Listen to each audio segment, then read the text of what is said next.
boses sa bulpe, si Marcos. He was probably the only leader of two leaders who knew the Filipino soul and the Filipino heart very, very well. The other one was Ninoy. Bago nag-martial law, si Ninoy Aquino ay isang tradisyonal na politiko.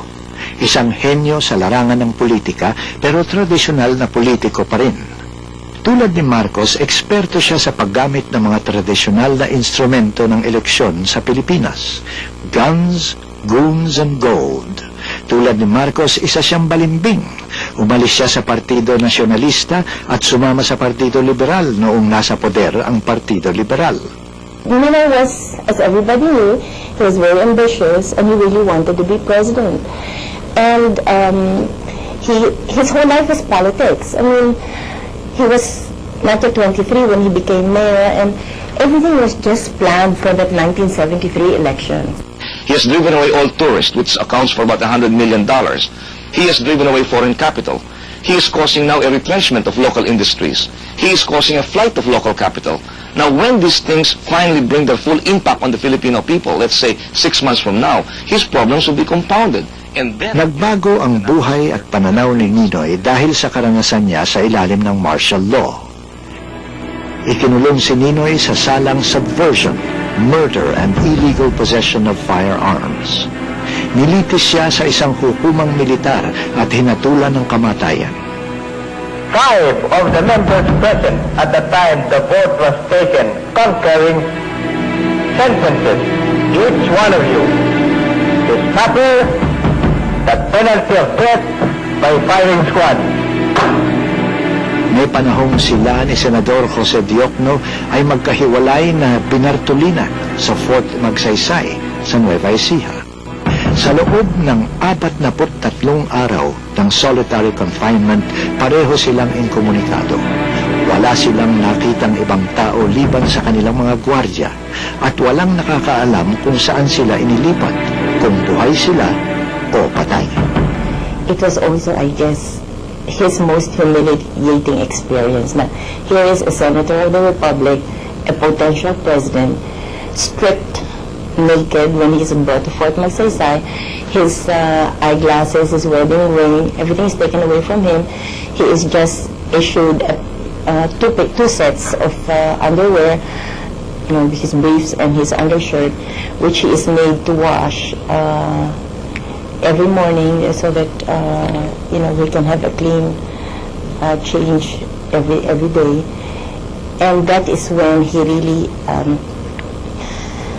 well, first he asked, that was also his lowest.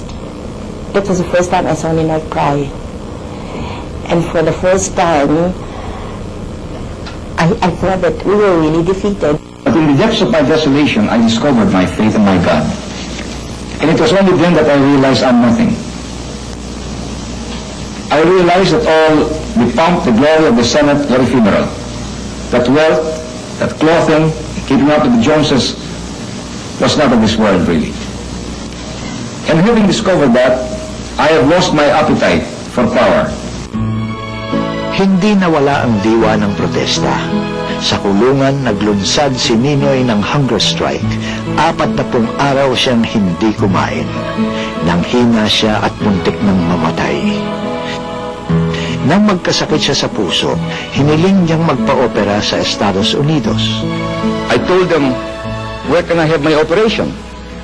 Dito lang po, sa heart center. And that's the heart center of Imelda Marcos. And I asked, who can do the operation for me? The director said, ako lang po. He was the director of the heart center. Handpicked also by Imelda. I said, Doctor, pagpaliban mo na kako. Thank you na lang. I said, if they cannot operate on me in America, please bring me to my cell. Pumayag si Marcos. Maaaring inisip nito na hihina ang oposisyon kung wala si Ninoy sa Pilipinas. Samantalang babango naman ang reputasyon ng diktadura sa harap ng mundo. May 8. My wife visited me early in the morning and she told me, the hospital is crawling with Metrocom cars. guards all over the place. Baka kami magbibisita sa iyo. Then all of a sudden, my guards started jumping, putting their barong Tagalog, hiding all of their guns. I said, tama, may darating na VIP. And then lo and behold, the beautiful one ascended into my suite. She came, and she was really beautiful.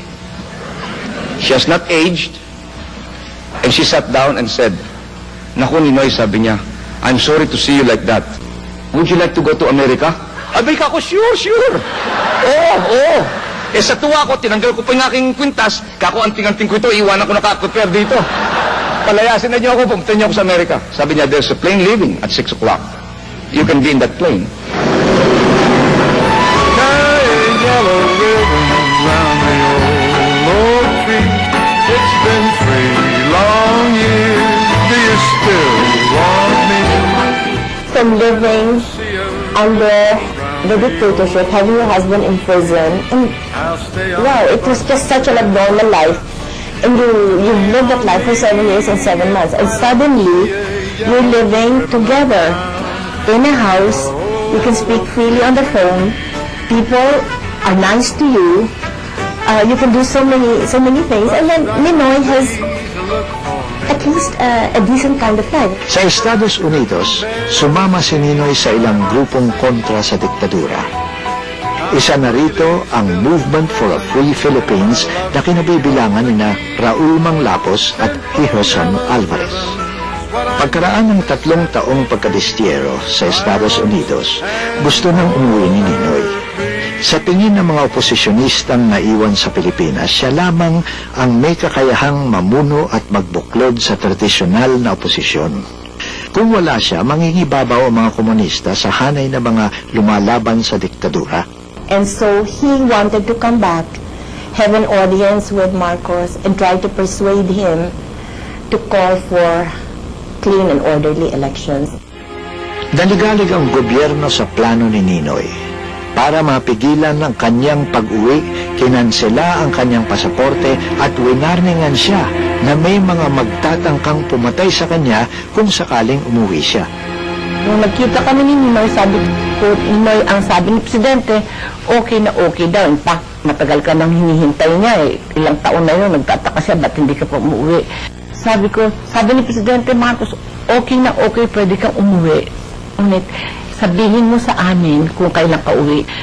It is to help secure you sapagkat alam niyo ang iba dito, ang isip A, ikaw is CIA, ang iba naman NPA. Sino ka ba? Eh siyempre yung NPA nagsiselo sa CIA, ang CIA naman magsiselo sa NPA. Kaya, for your security, you inform us. Noong panahong iyon, malubha na ang sakit ni Marcos. Bagamat inililihim ng Malacanang ang kanyang tunay na kalagayan, kalat na kalat ang balitang meron siyang lupus erythematosus, isang sakit na posibleng makamatay. President Marcos at that time, August 21, was not only sick, he was dying because there was a rejection of his kidney transplant on August 7. He was dying. And so sabi niya, tawagin mo si General Ver, who was there, and he said, ask if Ninoy is arriving. Ang sabi naman ni General Ver, I don't think so, sir, kasi matagal na yung balita, wala naman dumadating, at saka hindi naman tayo ni-inform. May sari-saring espekulasyon kung bakit pinipigilan ang pag-uwi ni Ninoy noong panahong iyon.